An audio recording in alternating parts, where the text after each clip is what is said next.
kalau berenang. Setan kepala doang, nggak ada badannya, nggak ada kakinya, pokoknya kepala doang udah. Satu mukanya serem, yang satu kupingnya panjang, pocong katanya gitu. Astagfirullahaladzim, cuma gitu pocong.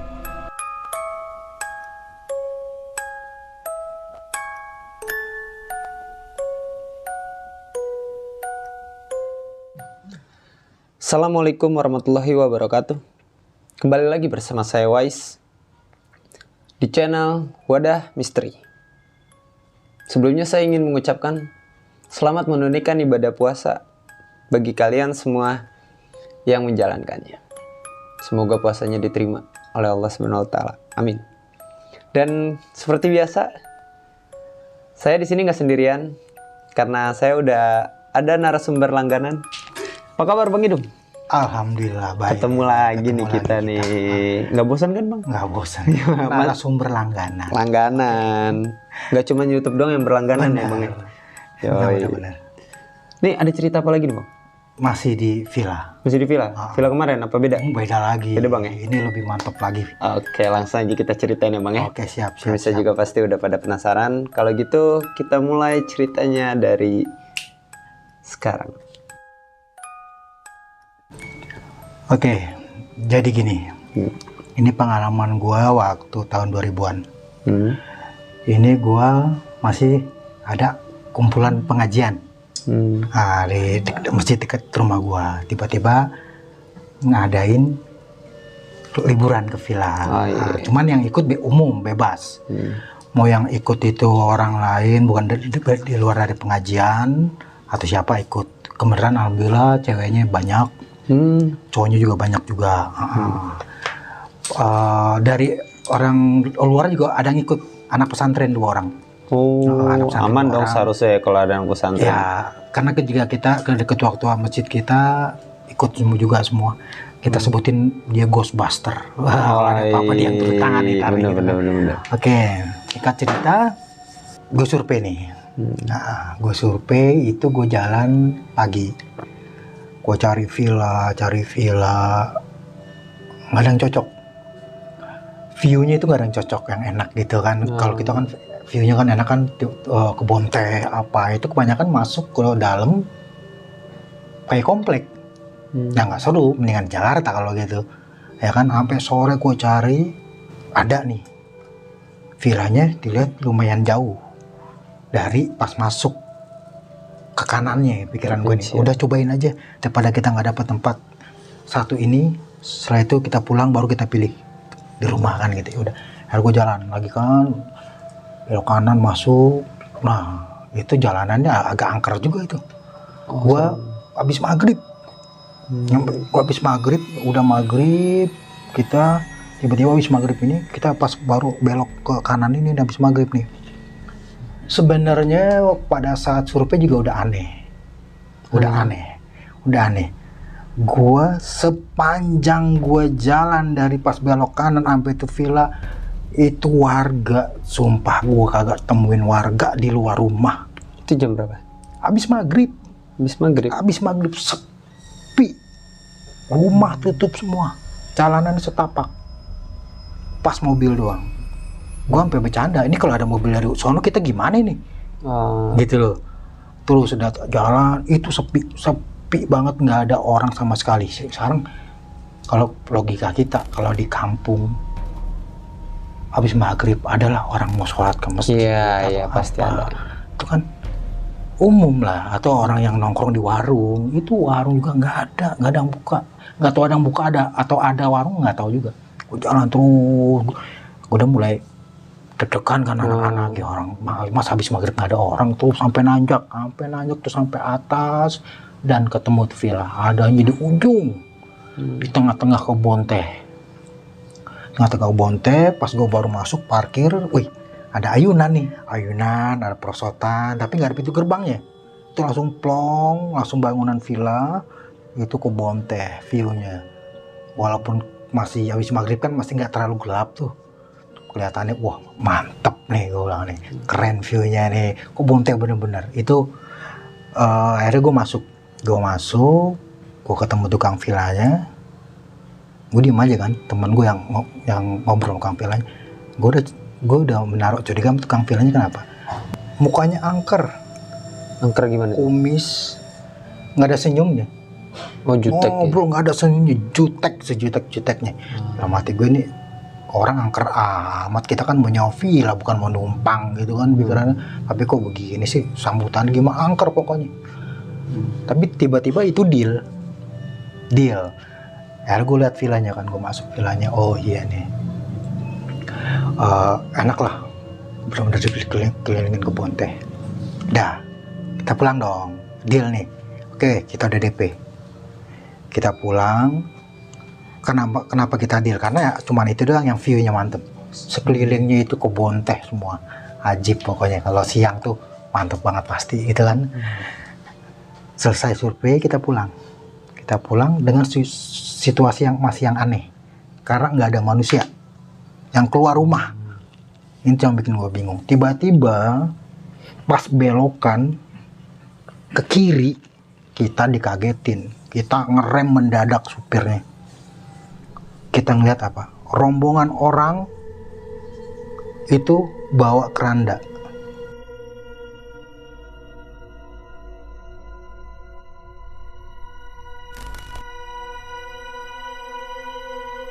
Pas gue lihat udah kosong. Oh, berarti habis nguburin nih.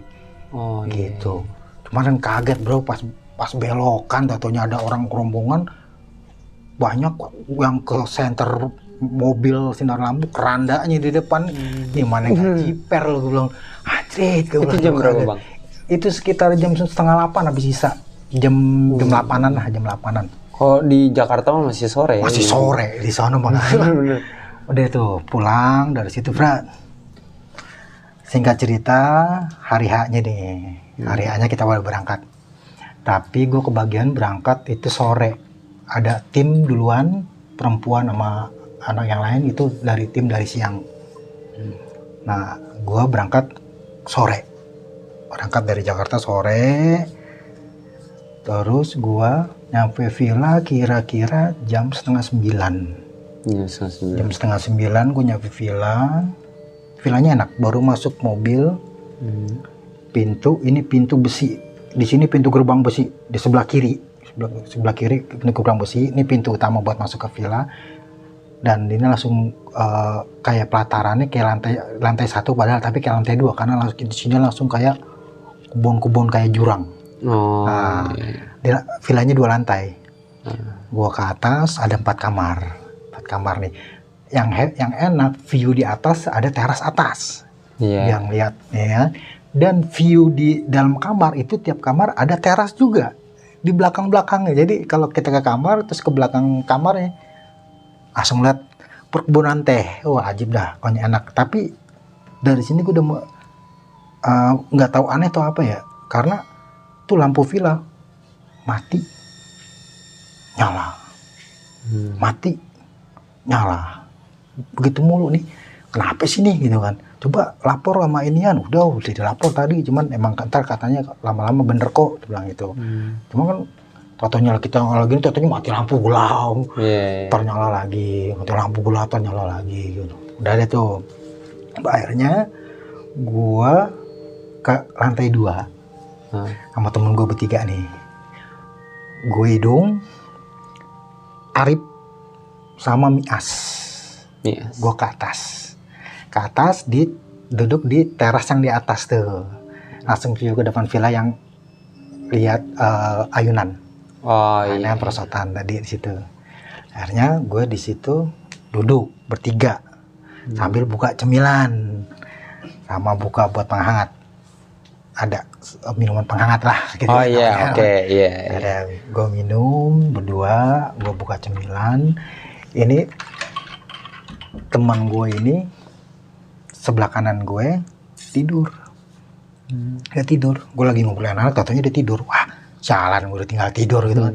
Gue sambil ngobrol enak, gue ngeliat view ke depan ayunan.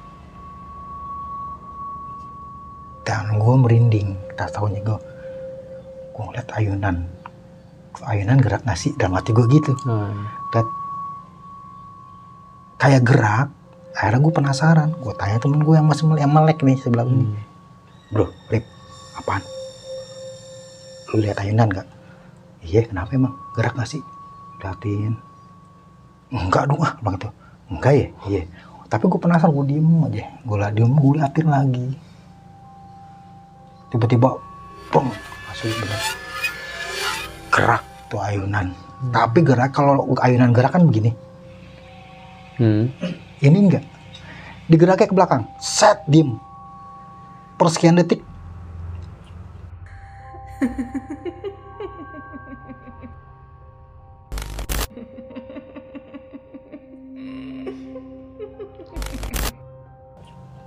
Oh, oke. Tuh aneh. Nggak mungkin kalau gerak kena angin paling begini. Iya. Cuman digeraknya ke belakang. Diem ke belakang, sempet berhenti. Balik lagi. Itu malam pertama. Itu udah kok malam baru awal lagi ini udah begini loh mati gue gitu kan. Lagi gue deg-degan ya. Tiba-tiba temen gue yang Mias ini bangun. Dengan spontan, dengan kaget. Astagfirullahaladzim, dia langsung bangun begitu. Gue langsung kaget dong berdua. Kenapa lu anjir, gue ketiduran. Iya lu tidur lu. Dung, gue ngimpi dong. Ngimpi apa? Anak-anak semua digodain setan. Tiba-tiba teriak, nangis kejer, ada apaan nih? Gue turun ke bawah, gue turun ke bawah. Si namanya Aldi, anak kecil. Aldi kenapa Aldi? Pocong katanya gitu. Astagfirullahaladzim, cuma gitu pocong. Waduh, di mana? Di kamar. Gua akhirnya serius nih nggak tahu, gua tanya dia tiba-tiba nangis keluar kamar begini. Gua sama temen gua kan yang bener nih, gua deg-degan juga bro. Gua habis ngeliat ayunan goyang, tapi tidak begitu gua kedor.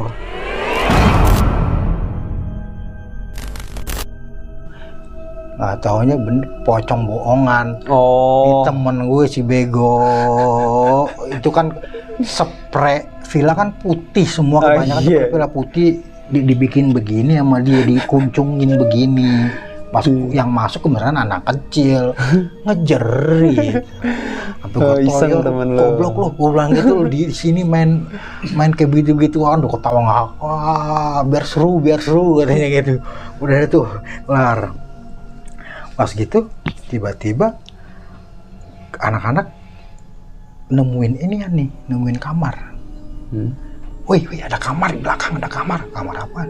Gak tahu. Yuk kita lihat. Itu di lantai bawah. Di lantai bawah. Setahu gue di lantai bawah itu nggak ada kamar. Itu langsung masuk, langsung plong gitu. Cuman bangku-bangku, sofa-sofa itu buat nongkrong. Kamar di atas semua ada 4. Di bawah nggak ada kamar. Tiba-tiba ke belakang. Oh iya bener, ada kamar. Itu ada saat ini kamar, tapi pintunya bukan pintu kayak begini, tapi pintu-pintu kayak bilik. Oh iya. Wah, kamar apaan? Serem, danger amat gue bilang. Mistik bener di kamar. Dibuka sama temen gue. Lu inget Dadang yang di film? Oh iya, yang sebelumnya cerita. Ikut lagi sama gue. Ikut lagi kan dia. Geblek tuh anak tuh. Nah, gue lupa yang tadi itu yang nakutin anak itu jadi pocong itu si Dadang. Si bego. Iya, padahal sebelumnya udah kesurupan tuh ya. Makanya di film sebelumnya udah kesurupan di sini tahu-tahu jadi. Aduh. Udah deh tuh. Akhirnya gue buka tuh kamar dari bilik, gue pas gue buka terus. Asli sumpah tuh kamar mistik, brother. Sumpah mistik. Itu dari bilik. Dindingnya bilik, dan di selip-selipan bilik itu ada celurit. Ada golok. Ada silet. Gue nyelet tuh. Ini kamar kayak kamar PKI gue bilang. Ada tempat penyiksaan.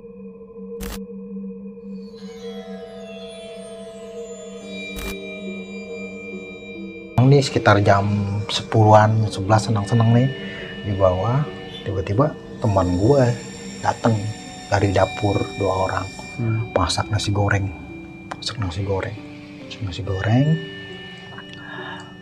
Tiba-tiba nyuapin kita semua nih. Masak nasi goreng. Berdua nyuapin kita semua. Tapi mukanya bukan muka orang seneng, kayak orang muka ketakutan tapi ditahan. Kayak nutupin sesuatu. Dia nyuapin kita gitu. Tapi gue nggak ceritain sekarang, ntar di belakang. Kenapa dia bisa masak nasi goreng? Belakang gue ceritain. Intinya dia ditongolin dah ibaratnya. Dan malam kita sekitar jam 1 karena baru datang kan masih enak. Kita keluar nih. Kolam renang ada letaknya di belakang. Belakang villa.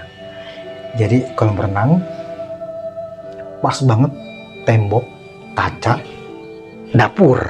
Jadi di dapur kita bisa nongol ke kolam renang gitu, enak nih dapur nih. Nah, akhirnya kita ke belakang semua. Kita ke belakang, kolam renang nih enak nih. Dasar orang kota gitu ya, yang nggak boleh lihat kolam renang. Ada berenang malam-malam jam 1-an, main cebur-ceburan, menjorok-jorokan. Wah, parah seru, dinginnya tuh, lo tau ini dinginnya kayak gimana. Dan nggak sadar, nggak sengaja, salah satu dari kita ini ngumpain sajen. Ternyata di situ tiap pojok ada sajen, kopi hitam, rokok sebatang, sama ada bunga. Itu kutendang pecah asal dari ama teman salah satu teman dari kita di situ. Malam itu ya, malam pertama ini nih, pecah. Udah, wah sajen bro, langsung. Siapa yang bacain? Nggak tahu tuh. Tadi kayaknya sih lagi pada cebur-ceburan, pada bercanda tuh. Sajennya pecah, gitu kan. Udah. Yaudah, yuk kita kalau mau berenang di airnya tuh senang-senang aja malam-malam tuh, enak tuh. Jadi rame. Pas gitu, yang orang pesantren ini nggak orang pesantren. Yang pesantren ini dia jadi tidur di saung. Di saung. Jadi ini kolam renang. Ini saung nih, enak. Ini dia tidur sini. Dan ke sana langsung view keluar kebun teh. Nah, di sini villa yang satu lagi agak kecil. Agak kecil di sini villa nih. Udah. Habis itu nggak ada apa-apaan.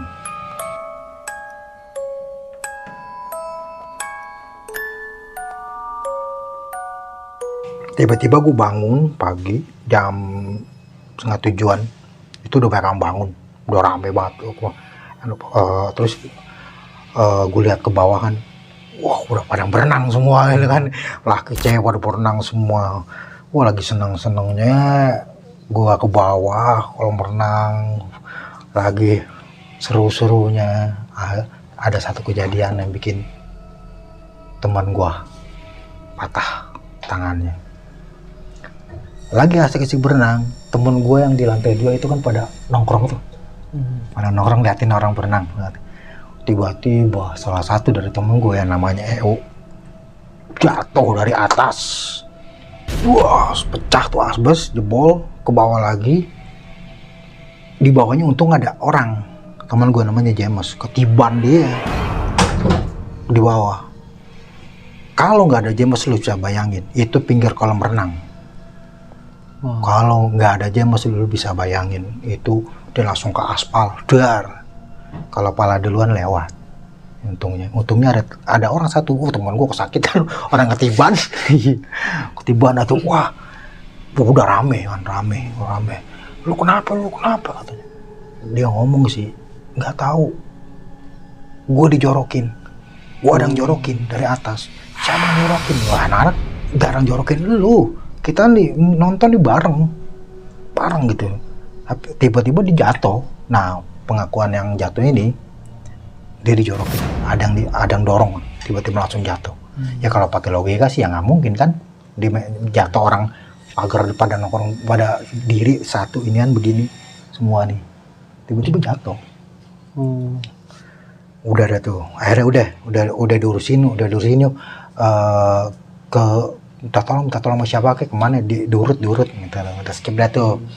Jadi anak-anak ada yang main bola pingpong, gue juga habis berenang. Tiba-tiba gue naik ke atas di ruang tengah atas nih, di depan kamar 4 ini. Gue ada ruang tengah itu. Di situ gue duduk rame, pada cemil-nyemil main gaple. Nggak lama gue lagi main gaple, ada cewek di yang kamarnya pas banget di kanan gue keluar manggil gue. Dung, lu lihat Egi cowok gue nggak? Ada lu di bawah lagi berenang. Dari kapan? Dari tadi. berenang bareng sama gue. Serius lu, Dung? Iya serius. Emang kenapa? Jadi gini, Dung. Tadi gue tidur di kamar sendiri. Gue madep ke tembok. Tapi kayak ada yang tidur samping gue. Pas gue nengok, ada cowok gue si Egi. Tapi tidurnya ngebelakangin gue. Ya udah gue tidur lagi. Tapi pas gue panggil-panggil, dia nggak nyaut. Gue melek sambil nengok. Ternyata udah nggak ada. Serius lu? Si Egi dari tadi di bawah. Udah deg-degan waktu gue. Sialan nih, ikan siang. Gue bilang, siang ngapain masih dibeginiin. Udah. Akhirnya udah gak berani masuk kamar lagi karena sendirian. Akhirnya dia turun ke bawah, nyamperin cowoknya. Dia main gaple lagi. Nah temennya main gaple gue karena semalam dia gak tidur. Dia minta izin sama gue. Dong gue tidur ah. Gue ngantuk, gue belum tidur. Ya udah tidur sana. Akhirnya dia udah ada tuh. Namanya Tony. Dia tidur, dia masuk ke kamar. Bukan kamar yang ini ya, kamar satu lagi sono. Dia masuk ke kamar. Gue lagi ngobrol lagi. Gak lama dia keluar. Pucat mukanya juga. Pucat. Lu kenapa? Ah gue gak jadi tidur ah. Kenapa emang? Wah ini gila nih, bilang gitu. Ini villa gila nih, bilang gitu. Gila kenapa sih lu, bilang gitu. Gue setiap mau tidur, udah mau merem, mata gue udah mau terlelap tidur, di kuping gue ada orang napas. Gue bangun lagi, mata gue melek, gue nanya keliling, ada siapa-siapa? Ah ini kali halu dalam pikiran gue gitu kata. Pas gue merem lagi dong, udah mau tidur enak lagi, kuping gue sama kayak orang napas. Udah 2 kali gue cabut, gue keluar, gue kagak jadi tidur.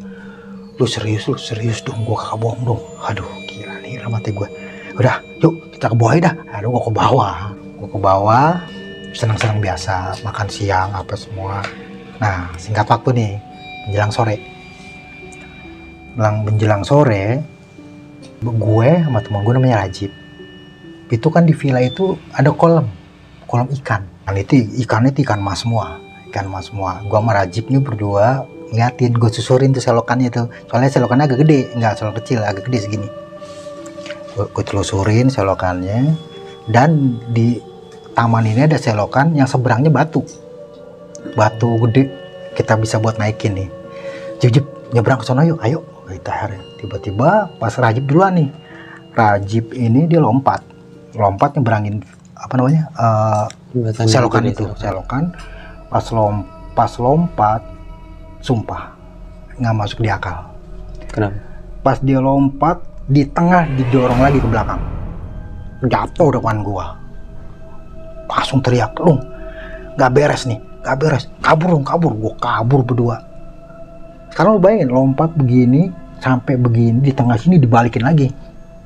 Kayak ada yang ngedorong dari batu ini nih. Akhirnya gua balik lagi, gua kabur ke dalam tuh.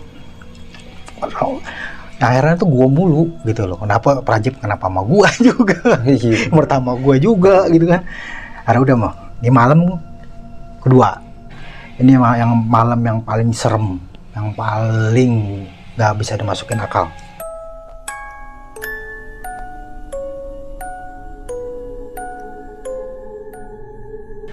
Menjelang malam jam 9 karena malam kedua mungkin udah pada kurang tidur kali ya. Itu sepi. Yang anak perempuan semua itu pada tidur ke atas di kamar, gue di bawah, di ruang tengah bawah. Gue pada pada minum semua di situ sambil main remi. Gue duduk nih sama temen gue megang gitar. Nggak lama, kira-kira jam 11 jam 12-an gue lagi enak-enaknya habis ini ya main remi, coret-coretan gitu, ketawa-tawa. Teman gue yang namanya Arif yang pertama duduk samping gue nih, dia tidur sebelah sono, ada balik kecil, dia tidur di situ.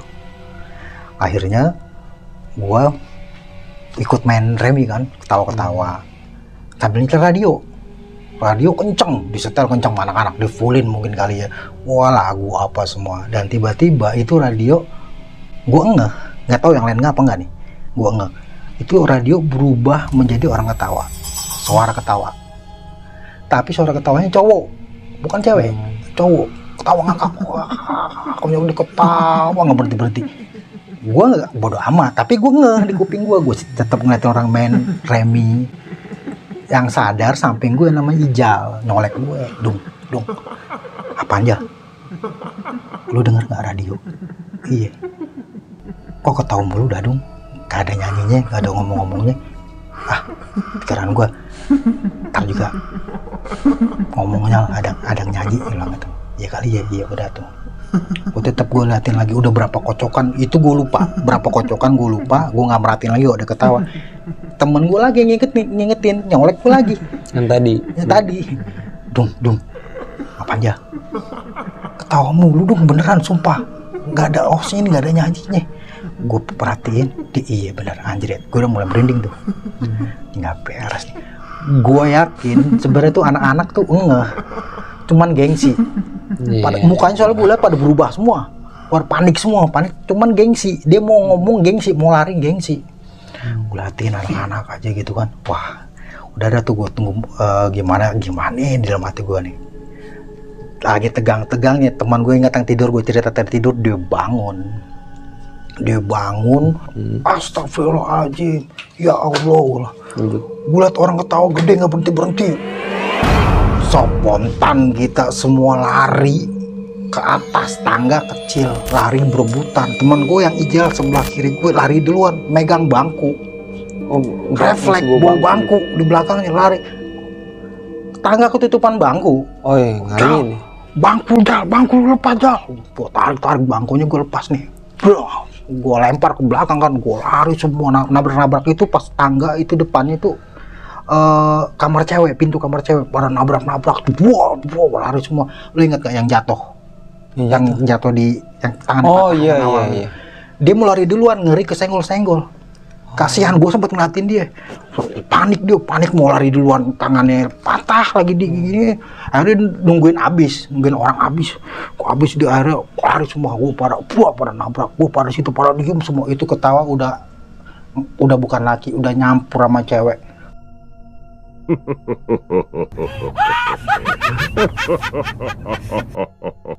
Nah, orang pesantren yang satu tidur di saung, yang satu di atas nih. Ada apaan sih berisik banget gitu. Mas, ada orang ketawa di uang mas, nggak berhenti uang gitu. Yang bener. Turun, mau ngeliat kali ya, turun. Palanya belum hilang dari tangga, balik lagi. Iya bener, katanya dia lari ke atas. Gue makin panik kan. Itu ketawanya kayak orang ngeledekin, kayak kita ketemu musuh kabur. Ketawain, kayak orang ngeledekin bener-bener. Tiba-tiba nggak lama ketawa, terak mati. Berubah jadi suara semut yang radio abis. Oh iya. Ada yang itu yang kamar semua pada bangun. Ada apaan sih, pada bangun dah, panik semua. Malam-malam tuh di atas tuh, di ruang tengah atas. Tapi ada yang satu itu kamar cewek, yang satu adem aja nggak ada yang bangun bang gitu. Oh iya, bangun, gedor kan. Woi, dalam buka. Satu orang keluar, ada apaan? Pada tidur semua. Iya, nggak ada dengar apa-apa, enggak. Oh ya udah tidur lagi. Gue bingung. Padahal gue nabrak pintu dia.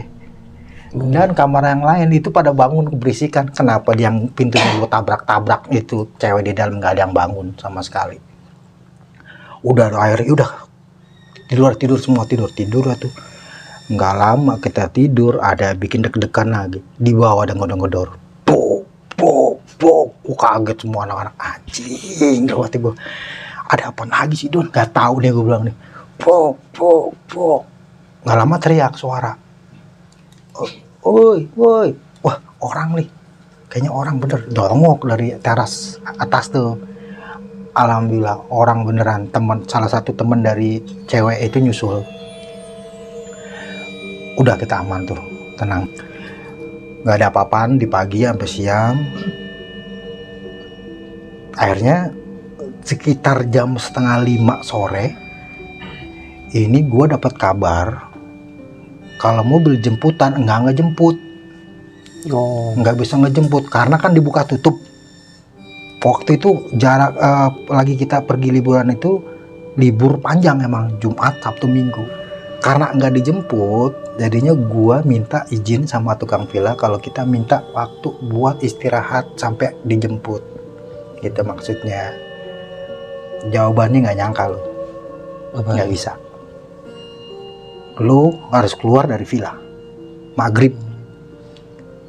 Kalau lu mau nunggu, jangan di villa, di terasnya aja. Jadi di depan villa itu kan gue bilang yang ada ayunan apa itu kan teras rumput-rumput tuh.